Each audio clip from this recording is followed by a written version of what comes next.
गावाच्या शेवटी एक मुलगा राहत होता. घरात फक्त एकच माणूस, त्याची आई. गरीब घर, पण तिच्या प्रेमात कधीच कमी नव्हतं. एक दिवस मुलगा रागात होता. त्याला वाटत होतं की आयुष्य त्याच्यावर अन्याय करतंय.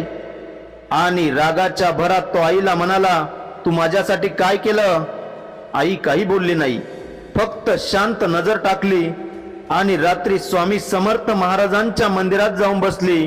डोळ्यांतून पाणी, पोटांवर एकच शब्द, माझ्या लेकराचं मन शांत करा बाबा, त्याच्या वाट्याला प्रकाश द्या.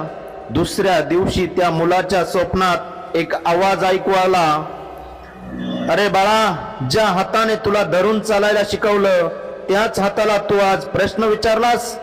तो आवाज कोमल पण धार लावलेला. मुलगा घाबरून जागा झाला. आई झोपेच्या उंबरठ्यावर होती. तिच्या हातावर त्याचा हात पडला.